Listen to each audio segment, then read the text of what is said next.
नमस्कार दोस्तों, मैं हूं भानु प्रताप सिंह। आप देख रहे हैं अजान मोटिवेशनल चैनल।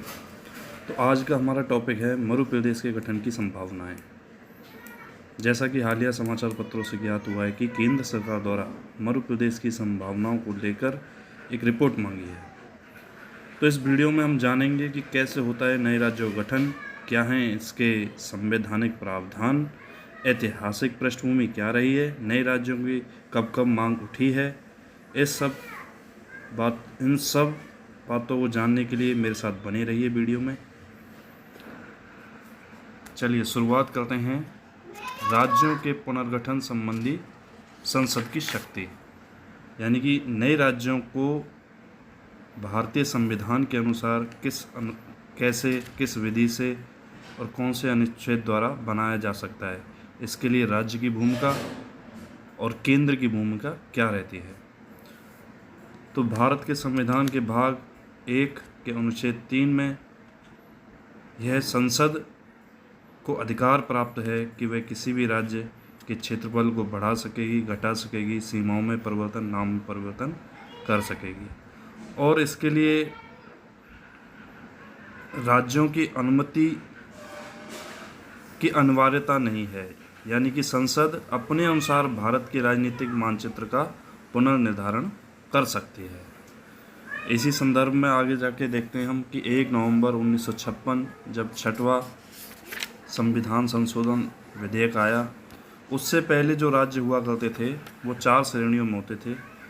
क ख ग घ, जिसमें क श्रेणी में बड़े राज्य हुआ करते थे, ख श्रेणी में बड़ी रियासतें हुआ करती थीं, जैसे हैदराबाद, जम्मू कश्मीर, मैसूर, पटियाला, राजस्थान। ग में वे राज्य हुआ करते थे जो चीफ कमिश्नर द्वारा, अंग्रेज़ों की चीफ कमिश्नर प्रांत जो हुआ करते थे, इसमें अजमेर, भोपाल, बिलासगढ़, कुर्ग, दिल्ली, और इसके अलावा भाग घ में अंडमान निकोबार द्वीप समूह आते थे। लेकिन 1956 में राज्यों के पुनर्गठन के बाद भारत में संविधान संशोधन, छठवें संविधान संशोधन से राज्यों का पुनर्गठन हुआ और इसमें 14 राज्य और 6 केंद्र प्रशासित राज्य बनाए गए। हम देखते हैं कि राज्यों की मांग कब कब उठी है, इसका इतिहास क्या रहा है।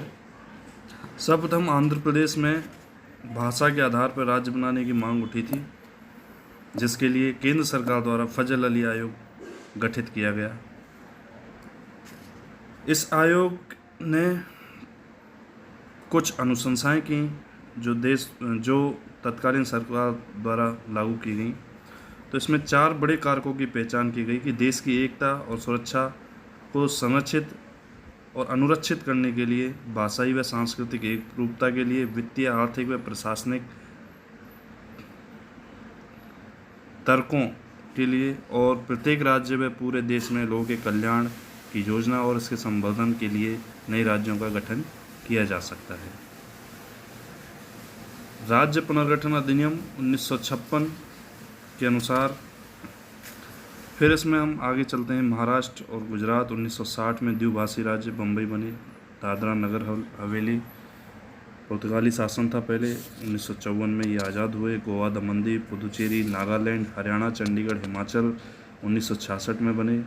मणिपुर, त्रिपुरा, मेघालय 72 में, सिक्किम 47 तक एक शाही राज्य था जहाँ पे चोग्याल वंश का शासन था, लेकिन उसे 1974 में सिक्किम ने भारत के प्रति अपनी इच्छा दर्शाई और 35वां संविधान संशोधन विधेयक 1974 लागू किया। इसके बाद आते हैं 1987 में मिजोरम, अरुणाचल प्रदेश, गोवा।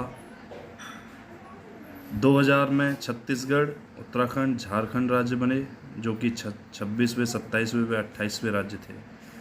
2014 में तेलंगाना राज्य आंध्र प्रदेश राज्य के भूभाग को काटकर 29वां भारत के राज्य के रूप में अस्तित्व में आया।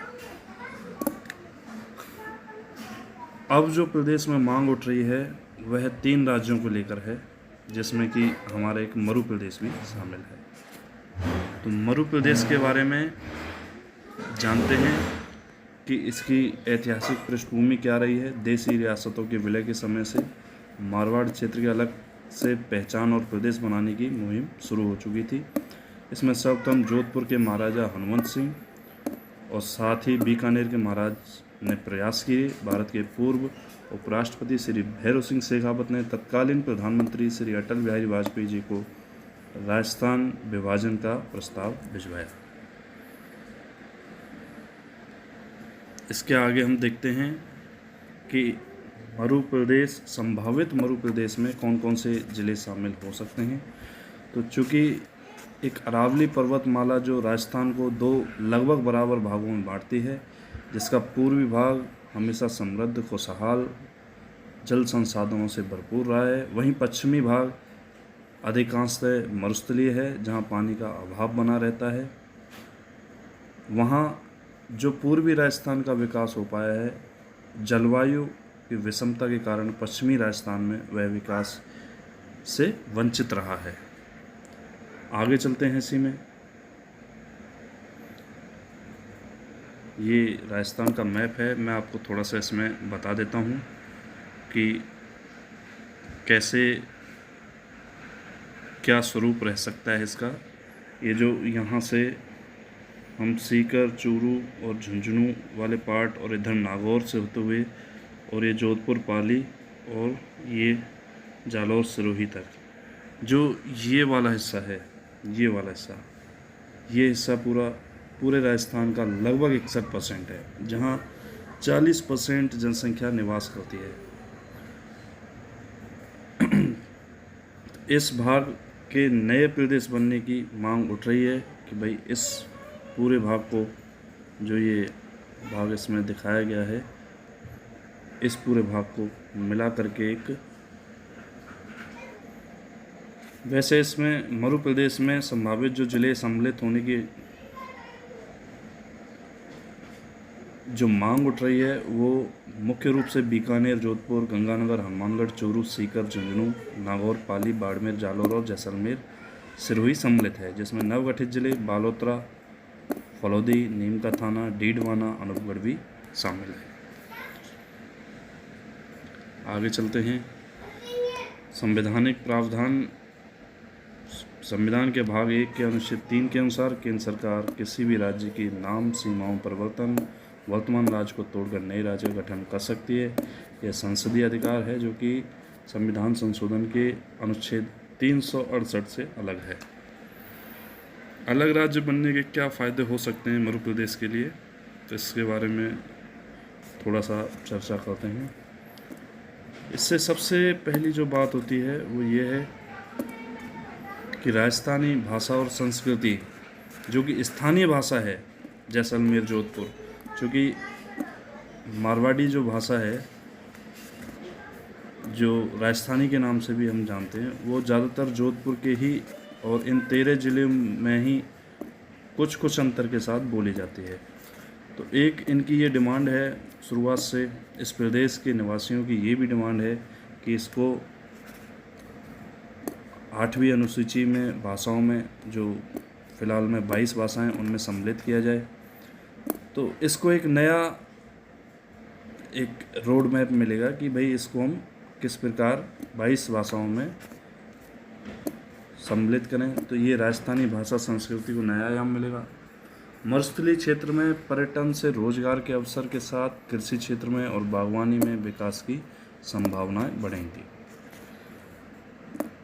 अलग राज्य बन जाने से मरुस्थलीय क्षेत्र का एक प्रॉपर विकास हो पाएगा और इसके लिए जो उद्योग धंधे हैं और जो पानी की समस्याएं हैं, फैक्ट्री इंडस्ट्रीज लगाने में, उनका स्थायी समाधान मिल पाएगा। हालांकि INGP इंदिरा गांधी नहर परियोजना ने काफ़ी हद तक मरुस्थलीय क्षेत्रों में परिवर्तन किया है और आज जो क्षेत्र वर्षों से, सैकड़ों वर्षों से बंजर थे, उनमें धीरे धीरे हरियाली आने लगी है। सतलुज का पानी INGP के और विभिन्न नहरों के माध्यम से राजस्थान के रेगिस्तानी भूभाग में पहुंचाया गया है। इससे वहां की आर्थिकी में भी बदलाव हुए हैं और जीवन स्तर में सुधार हुए हैं, रोजगार के अवसर बढ़े हैं। इसके साथ ही बाड़मेर में हाल ही में तेल की नई खोज, जहां से अब उत्पादन की भी शुरुआत हो गई है। इससे भी लोगों के क्षेत्र के लोगों के जीवन में परिवर्तन आया है। अब इसको नई गति मिल सकेगी अगर ये मध्य प्रदेश को नया राज्य बनाया जाता है, तो इससे इसके विकास को पंख लगेंगे। पश्चिमी राजस्थान का मध्य प्रदेश अधिकतर रेगिस्तानी भाग है। यहाँ की विकास की जो आवश्यकता है अन्य राज्यों से भिन्न है। अतः नया राज्य बनने से विकास की योजना, पर्यटन योजना, पानी की समस्याएं आदि का स्थायी समाधान हो सकेगा। इसके अलावा यहाँ के निवासियों को उचित आर्थिक व रोजगार के अवसर मिल सकेंगे।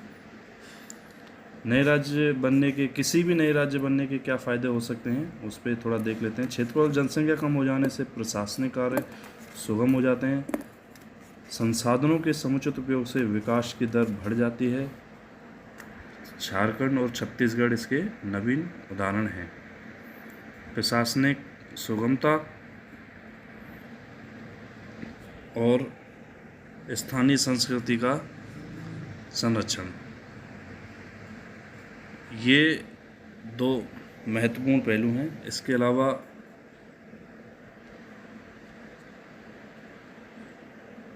चलिए आगे चलते हैं। इसका नुकसान क्या है? वैसे तो ये नुकसान में नहीं गिना जाना चाहिए, पर हाँ, इससे एक नया राज्य बनने से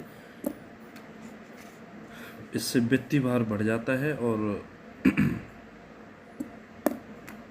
बस मुझे तो यही नुकसान लगता है। बाकी तो प्रशासनिक खर्चे, वित्तीय खर्चे वो तो बढ़ेंगे ही। जब एक नया राज्य का निर्माण होगा तो उसके लिए अलग से सारी सेक्रेटरीट, एक राजधानी बनने में ही खरबों रुपए चाहिए।